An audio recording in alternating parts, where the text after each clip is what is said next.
helping me with my channel, helping me. They help me a lot behind the scenes. They really do, giving me suggestions and things that I can do that help. And of course, Brother Sonetta always. But I want to give Brother Sharif Bey a strong, powerful shout out. Thank you very much, brother, for helping me along with my channel, and Brother Reggie, you as well. Peace and Black Power. Peace and Black Power. We right here with a Morris brother right here. See, it's not about division. People talk about these debates. It's divisive. You know what I'm saying? It's not productive. Here it is. You got Black Power. I say Black Power. RBG to the death. Here it is, a Morris brother right here, because I'm race first, ideology second. Now, the brother right here, a Morris brother, you see what he got on his neck? Africa. You know what I'm saying? And he's not afraid to say black melanin power. Is that correct? Black melanin power all day. Peace and love. I won't say peace and love to the family, because family mean a house full of slaves. I will say peace and love to our tribe, because we one nation, under God, indivisible, with liberty and justice for all of us. Islam. This is what the people need to see. Unity. You see here it is? They think, with some people on the other end of they think it's a debate with divisive. When RBG see a Moor walking down the street, it's like, look at this nigga. No, it's not like that. It's love. No, there are race traders within every group and movement. You have people in the RBG movement who are agents back in the day. So the same way you have people that sold each other into slavery doesn't mean all Moors was just race traders. The same way doesn't mean that everybody was COINTELPRO in the Black Panther Party, which some of them were. So you're always going to have race traders. Every nation, every tribe, all people, every ethnicities has dissidents and traders and sellouts amongst them. You know what I mean? So to say that or paint a big picture with one brush by saying they all sold their people into slavery doesn't make any sense, because you got a black cop who's a sellout, probably planting drugs on a person that didn't have no drugs or nothing, just so he can get an arrest quota, so he can get his arrest quota and throws him in jail, and he's black, African American. Like, that's like saying you have that dynamic. That's like saying that they are, you know. Peace, brother. Black Power. Islam, my brother. You want to come into the camera and say something? I was just saying debate. But guess what debate is? Debate is the bait. The bait. Now you got everybody out here, because debate. The word debate was the bait that got us all together. So that's beautiful. Islam. That's right. Peace and Black Power. I love the conscious attire, brother. I'm loving it. The dashiki, the Ankh hat. This is beautiful. So we got the Ankh, the fezzes. You know what I'm saying? RBG, unity, principle unity. Because after this event, people came here being Moors or RBG. We're going to leave being the same thing. But hopefully a unity initiative comes out of that. And you're seeing an example of the potential for that right here and right now. Brother, is there anything you want to say to the people? I want to say peace, Black Power, and Hotep to the whole entire conscious community. It's going to be a powerful debate going on tonight. Make sure you go out there to support the event, to support the brothers. And there's going to be a lot of good information being passed along. So I definitely look forward to it. It's going to be very powerful. But one of the things that I also wanted to mention, I think it's a beautiful thing where brothers can come together who have different ideologies and be able to express their points of view of the world without there being violence, you know, that comes as a result of it. I just wanted to say that. That was beautiful, man. Was your first time ever coming out to the events, or okay? How long have you been into the consciousness knowledge?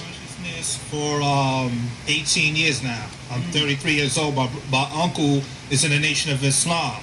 My uncle's name is Fakhruddin Shabazz. I know y'all brothers probably seen him. He be up on 125th Street. Yeah, he has a table out there, around in front of Jimmy Jazz. So he was the one that was teaching me that the white man's the devil, and he was teaching me the science about Yaqub, and I just found it very interesting. Every time I heard my uncle talk, it was very powerful.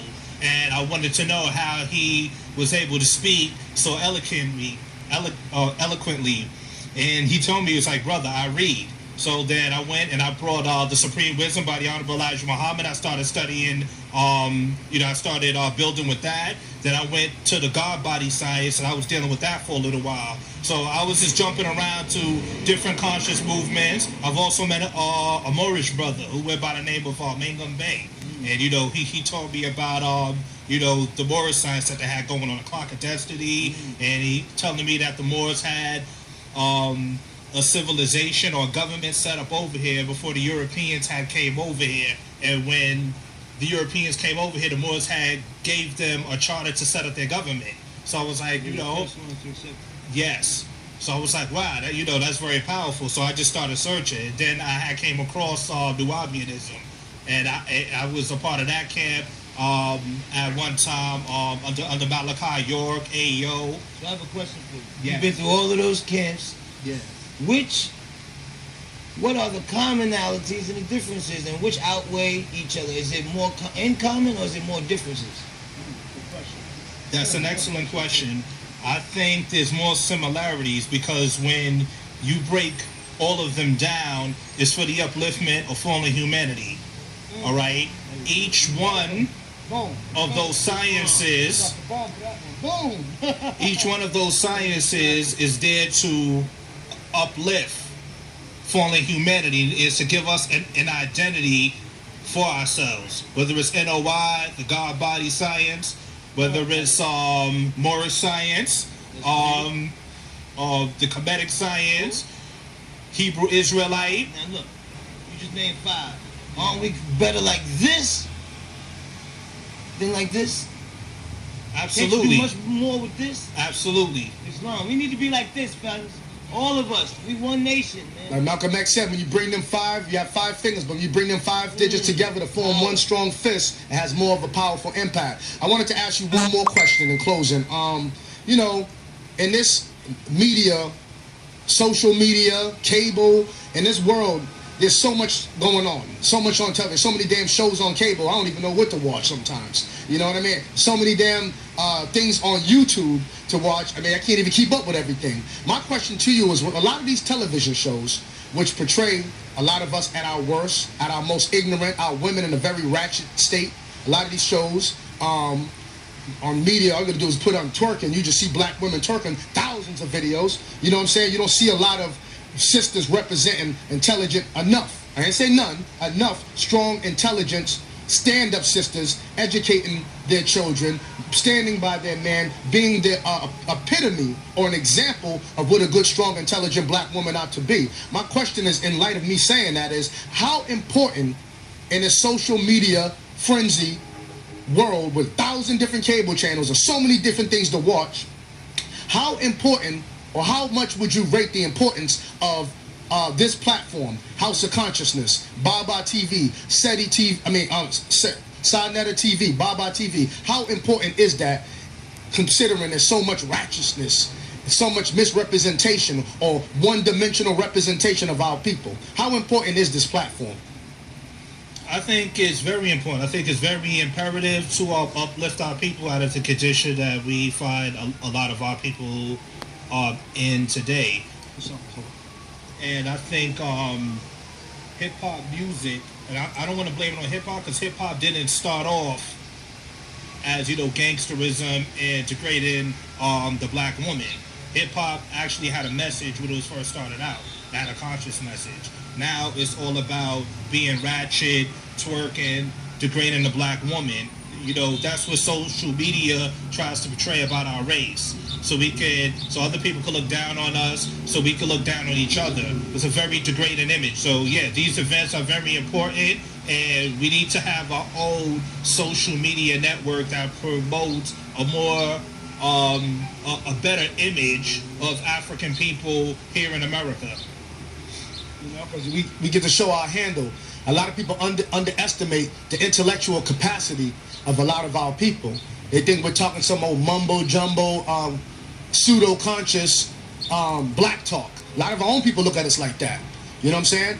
Outside races, there's times I go to work, I work in Midtown Times Square, so I meet people of different cultures, of different races, to the type of work that I do, from different parts. And a lot of times when they just hear me talk, I'm not kicking any certain knowledge or going deep science, just my vernacular. They kind of in awe, like, wow, African American, you sound so intelligent to be, like, they don't want to say it, but you sound so intelligent to be, to be black? Because the image has been so skewed and misconstrued of us, about us for so many years, for so long. Are people written out of any respectable commentary in history who's always been portrayed as a punk, a pusher, a pimp, or a prostitute for so many years on television prior to this big social media frenzy, that this is embedded into the collective subconscious minds of a lot of people. So when we show our handle, and we have a platform like Sarnetta TV, Baba TV, House of Conscious, and many other platforms, not just us, Underground Railroad, you know what I'm saying, Know the Ledge, radio, and we get to show, because people all over the world is seeing this. And these events, people come from everywhere. When they get to see our handle intellectually, how we can articulate ourselves, how creative we are. We have people that create things, make things, sell things. It's good at helping to counterbalance the negative images that are continually perpetuated about us, you know? And this is good, this is important that the youth see this. It's important that more black women tune in to this and be inspired by an intelligent black man. Being intelligent is the new gangster. Being an intelligent black man, having knowledge of self, and standing on the front line for a great and noble cause, for the upliftment of the fallen part of humanity, is the new gangster. That's the new keeping it real. That's the new trills. You know what I'm saying? That's how we get it popping and cracking now, with this knowledge. So in order to counterbalance that, I believe that this platform is so important. The importance of it is going to, down the line, looking in retrospect back at this now, this is like history in the making. People are going to be looking back, and this is going down in history, this platform, not because it's about just Sarnetta or Baba or me or any other teachers. It's because of the impact that it's having on so many people. People that we don't even know is watching us, is being impacted. People hit me up and inbox me all the time from different parts of the world. Like, we are watching y'all. They're paying attention to us. And, you know, our people in the diaspora, our people in continental Africa, you know, we have to consider something. That the phenomena that you see in this paradigm shift of consciousness taking place amongst so-called African American is something that is inevitable, and we're going to spearhead, you know what I'm saying, the upliftment and the evolution of our race right here. That's right. That's why people are looking up to us. You know what I'm saying? We are the examples. When we act like when we're Bloods and Crips, you got them over there in Africa now, in England. Hip-hop goes everywhere. Everything we do, people imitate. So if they can imitate us and emulate us in ignorance, we got to upgrade our image and let them emulate and imitate the knowledge, the improved, refined, and reformed black man and woman. So that's why this platform is important. We're going to keep doing this. We're going to keep having these events, and we're going to keep breaking the shackles. Black power. We also should show how we can get together too, like we do debates. But it should be some platform where we can show that we don't, you know, it's not what they think they see on one side of the cameras, not what really goes on when the cameras are off. So we got to reiterate that, you know, we all brothers at the end of the day. We all see each other all the time. We see you in the subway. We all see each other. But off camera, they think we all fighting each other. Please let them know that it ain't like that, man. Not in New York. Yeah, that was you I seen on the subway last Islam. Yeah. I was on the other side. We was like 125th, and you was with Baba. And I was like, Black Power on the other side. People on the platform, they need to see that. Now, what up, nigga? Or some ignorance arguing. They was on the other side of the platform. I'm like, Black Power, Islam. And they shouted it right back to me, right? That was love. That was love. And the crackers was looking at us like, oh, damn. They knew y'all the men of nobility, the feathers, just the form, the way y'all look. And me, RBG'd up. I love the world to see that. That's right. Because power is what? Power is the ability to create, define, and develop your own ideas and make it work in a desirable and organized manner. So black people need that. So when we say black and power in the same sentence, I don't understand how the hell you can be a black person and don't understand that. Oh, I ain't with that black shit. Or I don't want to say black power. Man, you should want to be saying that and let that frequency resonate in your mind and reflect on what that is and how a people destitute of power needs to not just say black power as a slogan, but manifest that in real time. So that's what we're doing. Every journey starts with a first step, and we're heading in the right direction.